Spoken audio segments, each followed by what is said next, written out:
Both. Down A. 55. Last player Hit standing. 78 on Astra. One enemy remaining. Idiots! Lucky pulling them in!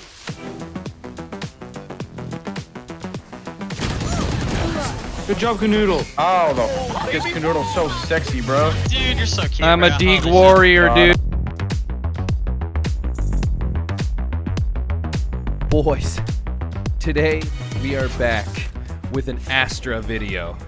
We haven't done one in a while, so I thought I'd bring her up and move on to the next map for smoke guides for her, since it's been a little bit of a hot minute. So, what are we here to talk about for Haven for Astra? Well, she's another one of the maps you can play her on, seeing as she's the best controller in the game, so why not use her wherever you can? There are other maps where other smokers are more optimal, i.e. Breeze, but you know what? If you're running on Breeze and you're running that very necessary Viper, you could always still run your secondary Astra. If you really want to be like what I'm doing and be an Astra one trick or a main, where I'm starting to lean away from that and trying to encompass all the controllers into my roster, Astra's still my absolute favorite, and there's a reason for that, and that's not just her power, it's her versatility. And when I'm playing Haven, the one thing that I want to think about the most is how to play defensively, considering the fact that Haven is one of the harder maps to defend in this game and it's very attacker-sided. So how am I going to approach these matches? Well, usually my optimal starting position is here in Garage. You start in Garage for one because you can drop your smoke right on the outside of this door. You can drop your smoke here. Obviously, you can drop the smokes anywhere, but dropping your smoke here and here are guaranteed places to get early value for your team. So you drop the smoke in the window first. This smoke is going to be for earlier contact for your B players. If you have a plan to run out together, then you're more than likely going to drop the smoke and not drop a smoke here. And you're going to push out and try to let your teammate who's pushing out a B push out first. And then after they push out and start to gain some space, that's when you are going to start distracting and doing things to push your way out, because your way out is a little bit more immediate and dangerous, being the spawn right here. So, how do we approach that? Well, that's only if you're going with the one plan. There is a reason specifically, not just the push out reason, that I think that Astra is very good in Garage, and that is when you drop that same smoke. But you'll see a lot of people will drop their secondary star for the pull here in plain vision, but I won't do this. Seeing as, for one, I could do the smoke and do the pull like this, and I will run the pull like this if I'm planning on running the smoke. And this is only if I'm playing defensively and I'm looking and hearing stomps out there. I will drop that smoke up and I will pull the pull to pull them through the slip of the door if they're too close, or they're waiting to burst through that smoke with a flash. That is the only time that I'll use that. More often than not, I am going to be playing like this, and I will be holding this angle with a Vandal, and I'll have my star here. So the enemy cannot see this star, and there's good reason for that. Because for one, when they're at this point, when they're trying to like get vision of me and get ready to fight me as they try to pull their way in, because for one, the Vandal is so they cannot conceivably have a good chance of beating me at this range. When they're peeking me at the back wall, they're a little bit more in danger unless they're running a Vandal. Then it's just basically an aim contest. And at that point forward, well, okay, they're going to try to move and get close, to try to get to phantom range, to cheese me with utility, and that's where this smoke comes in, this pull comes into line. So I'll see them coming up close, and I can hit the pull and spray them through the wall. They can't see it, and it makes it a lot harder to react to it. And if they do manage to break through, I'll either leave that star here for the smoke, and if they get close and they don't manage to get the kill, I'll pop that smoke and I'll either push out and hold here, or be cheeky, push out and hold close, so when they come out they're not expecting me here. No one's going to be expecting me that close in the open. But if it's really hot and dangerous, then you can back out and support your team either on B or on C, and just make sure you're giving your communication whether or not you've lost a point.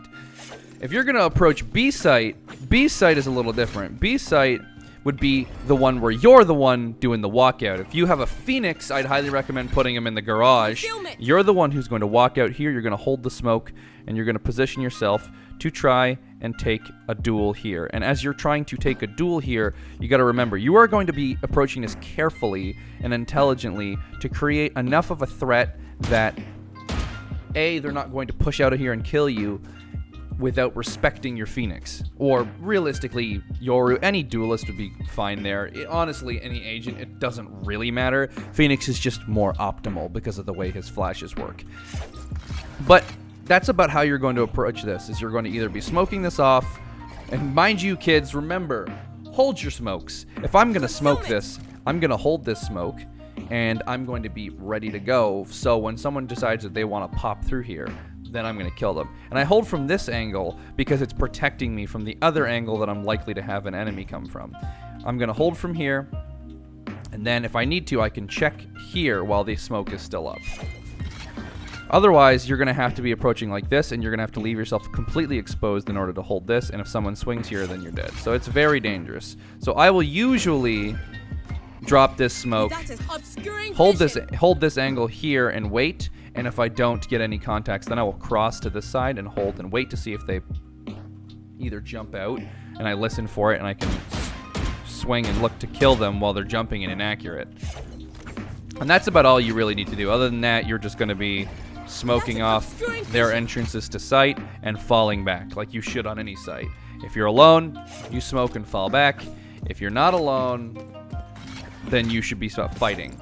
If you're going to be playing, same thing as C, these ones are relatively simple, is you're just going to be approaching these in as simple way as possible. You're going to be peeking, getting early information, falling back, and playing around accordingly. You're going to be dropping your smokes. Depending on how far and aggressive they're going, you can either just do the standard smoke here, you can do deep smokes down here, which is going to force the enemy to have to peek 50-50 when they come up through the smoke. So it's really, really dangerous for them. Sprayable through the box as well. And this leaves it so you can have a jet sitting up here, you can have a player sitting here. It leaves far too many places for them to try to peek.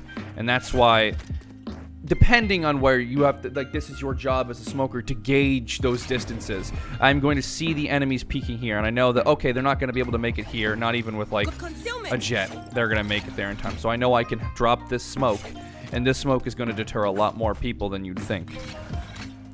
And then, only then are you going to drop these smokes for the retake, and that's going to be your main goal, is you're going to be doing a nice deep smoke here for the retake. See? Bada boom. Nice and deep. And then another smoke. Nice and deep. Be careful because this box here will cause it to clip. If you see the circle disappear, it's clipping to the box. So make sure you see those circles on the ground and drop your smoke. And there, you've got your retake smokes, and you can go back in to put the site.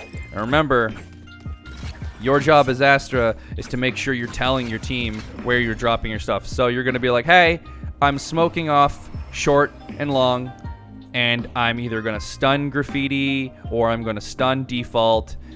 It's completely up to you. Normally, I'll probably put a pull because it forces them to stay behind here. And if I have 4 stars, well, then I'm definitely doing this. I'm going to hit them with the smoke, pull, stun. We're going to check, kill, move, and kill. That's the way you do it. Your teammates are going to be the ones who are going to be better to clear this. For example, Phoenixes, Mollies, Breaches, they're better to clear that. But Astra can actually, if 4 stars are up, can clear this entire site. More than likely, you're not going to have 4 stars up. So at the very least, your top priority, if there's no one on site, is to get your smokes down and try to clear as many angles as possible. It's the same thing with C, but C is a little more difficult. I would recommend against it as Astra. I don't normally play on C because I don't have a way out, and it's a very difficult way to play it. If I'm playing here, I'm getting information a little bit too late. If they flash and dash me with jet, I'm a little bit fucked.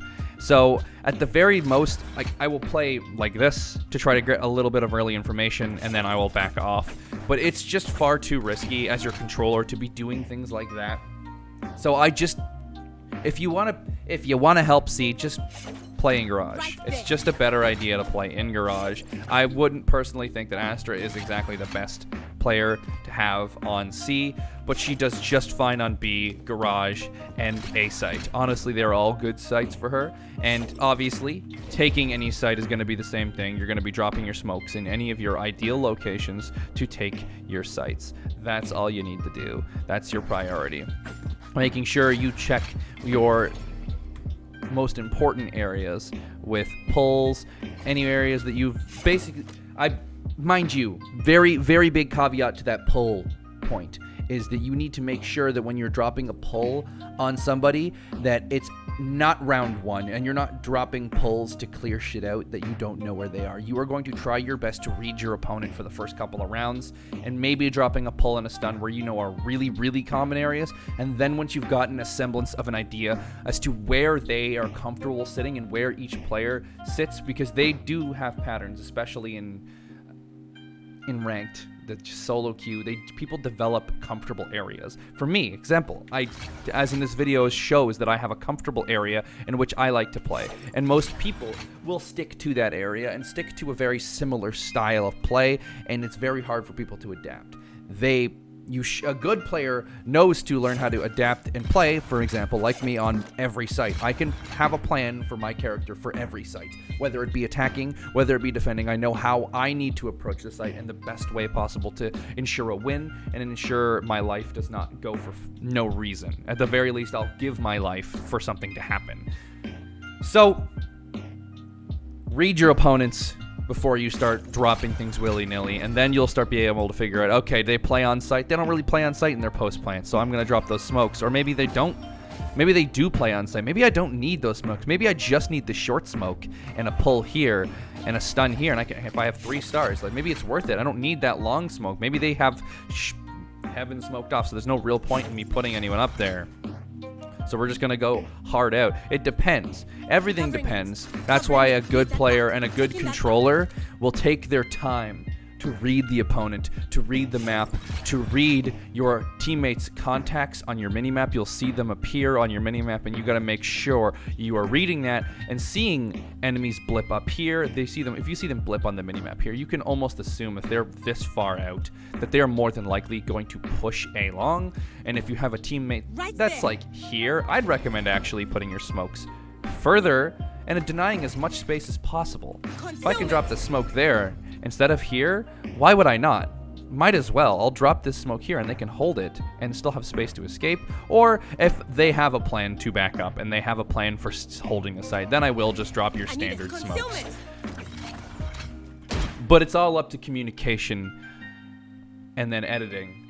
Everything with your teammates all together. It's a team thing. It's a team ting. That's what everyone says in League of Legends. It's the team tings, and that's what it is in Valorant.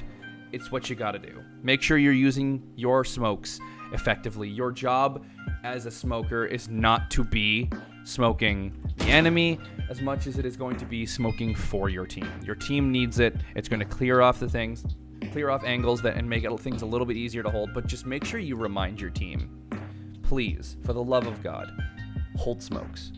Not all the time, but if you're safe enough and there's a smoke down and there was an enemy with information that either you got and your controller dropped it for you, this is a note to someone else who's not playing controller, or this is a note to you Astra players and Omen players and Brim players and Viper players. Encourage people to hold your smokes if you know that they're going to be holding it for good reason.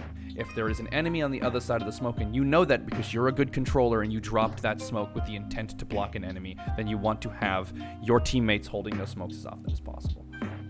Other than that, that's about all you really got to know when it comes to playing Haven with Astra. Besides maybe a couple things like using your smokes to fake passes through A, but there are better options like jet smokes and Cypher cages. Either way, Haven's a pretty straightforward map. It's just very difficult to defend on, and that's why I have specific areas that I genuinely deem to be more appropriate for Astra's play. But Astra is, in being a very defensive controller, why I think she's very good on Haven, because she don't require a lot in order to push this site. It requires a lot to defend it. So if I can have extra defensive layers on my team through my controller, I will take that, because this game makes Haven, with your defenses being split, very hard to attack. But thank you for dropping in. Thank you for hitting the subscribe and the likes, and hit me down in the comments. Tell me, do you think there's a better controller option for Haven? Personally, I think Astra is the best controller option for Astra, for Haven. Let me know in the comments below. Join up in the Discord. Come hit us up on the stream. Come join our guild in Final Fantasy. We're playing Valorant. We're playing Final Fantasy. We're vibing out. Come make some friends. We're here to build a community, and everyone's here to have an awesome time. You guys have a good one. Peace out. On the window. It's gonna be hard C. Hold the smoke, please. One's up mid. I know. It's gonna be. It's B. Jesus Christ. Nice kill. Nice kill. Oh, fuck me. Don't throw this, guys.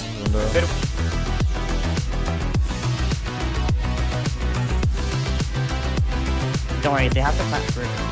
One enemy remaining. Alright, let's go. It's gonna be mid as well.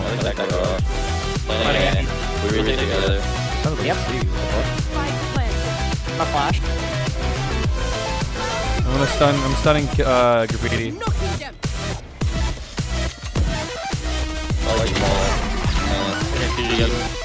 GG's. They're not even in garage. Oh, I'm coming in. Can you flash garage? Flash garage.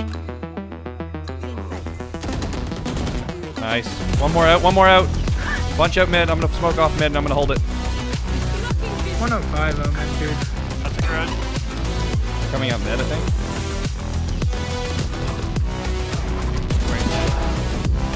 One enemy remaining. Come to me.